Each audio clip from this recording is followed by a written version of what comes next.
Hello everyone, and welcome to this tutorial on mixing drums. Today we are going to bring focus to the drums and cut out some clutter, and all you need is an EQ and a Transient Shaper. If you don't have a Transient Shaper, make sure to download this kilohertz plugin. It's actually free. So before we dive in, let me first show you what it sounds like on this lo-fi example.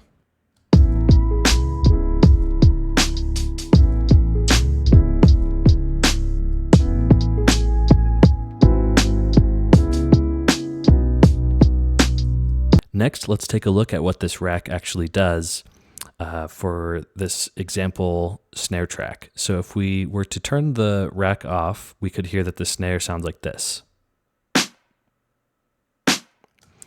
And when we turn the rack on, it sounds like this.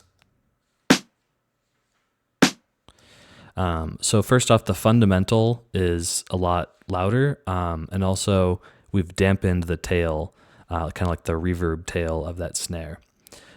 So how this is working is that this focus rack is going to split the snare into two channels.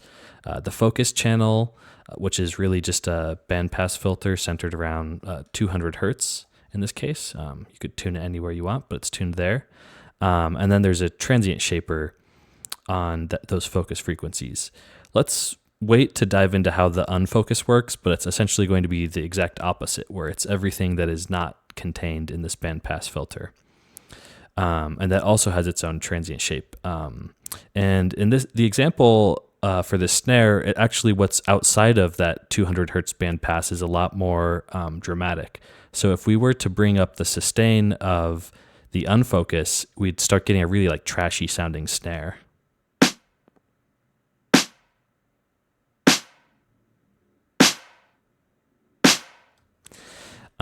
But since we've kind of isolated all those frequencies into its own transient shaper, we can kind of just completely dampen all of that kind of trashy reverb tail without affecting our fundamental.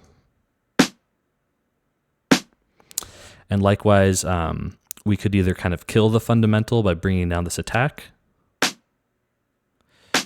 or in the case, kind of what serves the song is bringing up the attack of that fundamental a little.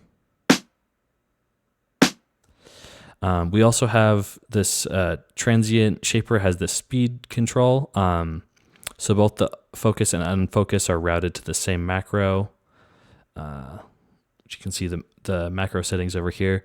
So we can either make this kind of like a tighter, snappier drum or a little bit looser.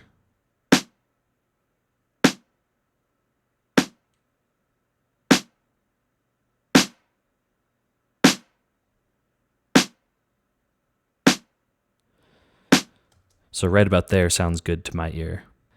All right, so we already saw how we could use this multi-band transient shaper on the snare track. So for this kick track, let's go one step deeper and try making this from scratch so we can really understand what's going on. So like I said, we'll need an EQ. I'm going to use Pro Q. Really any EQ could work for this. And I'll put this in a bandpass mode. And then I'm going to want a transient shaper. So like I mentioned, this kilohertz transient shaper is free. So could give this a download if you don't have your own. And then let's put this in a group. And let's start hooking up the macros.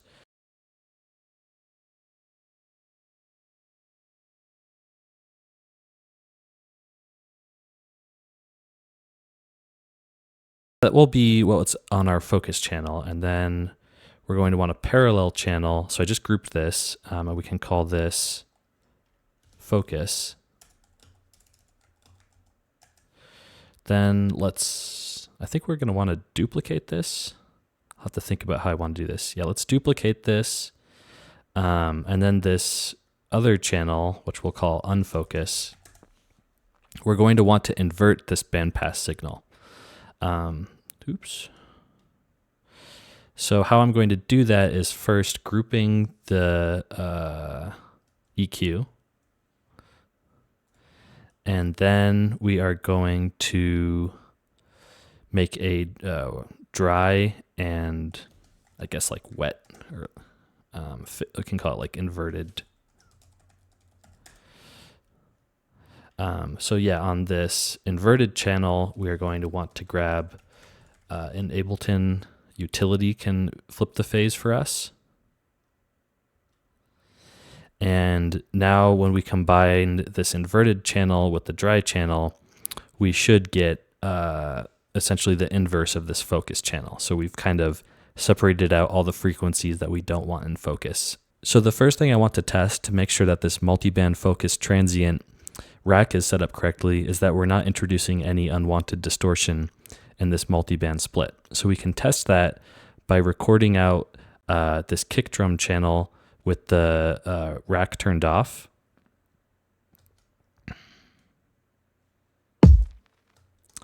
And then what we want to do is put that on channel 10.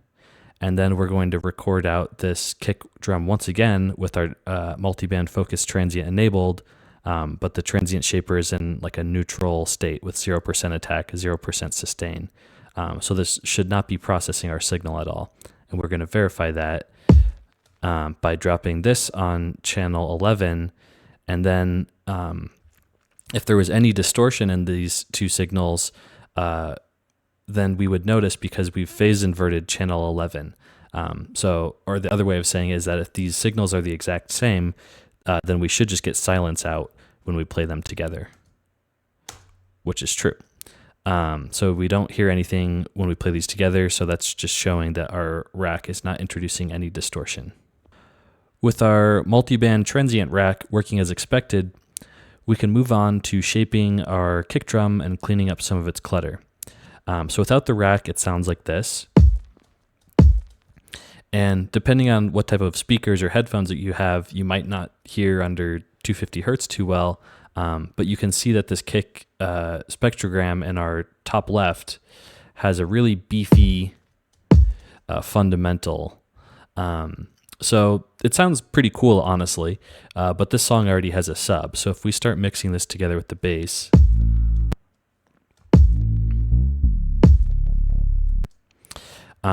it's just kind of a little too much. So we're going to use this transient multiband focus transient rack to cut off that tail a little bit. So let's turn the unfocus sustain down, and as well as the sustain down a little, and then let's focus around 200 hertz because we really just want to bring out the knock of this kick and cut out most of the tail.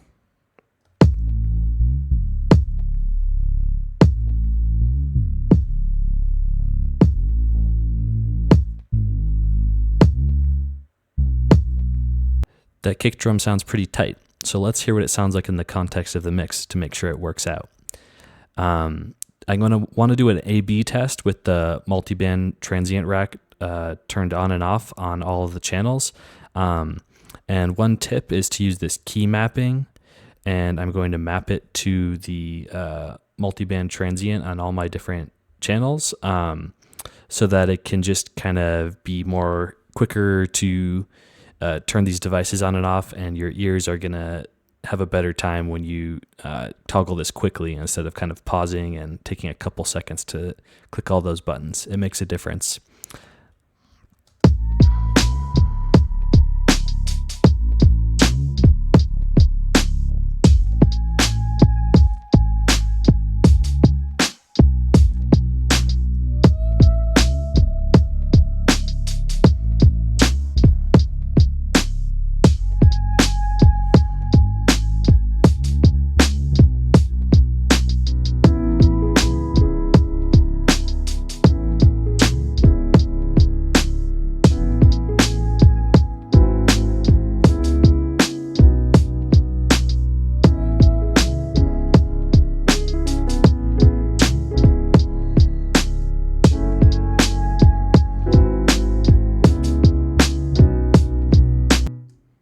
All right, that's all I got for you today.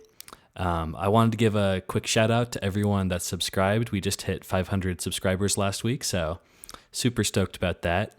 If you do want to see more content like this and you're not subscribed yet, make sure to hit that subscribe button. See you next time.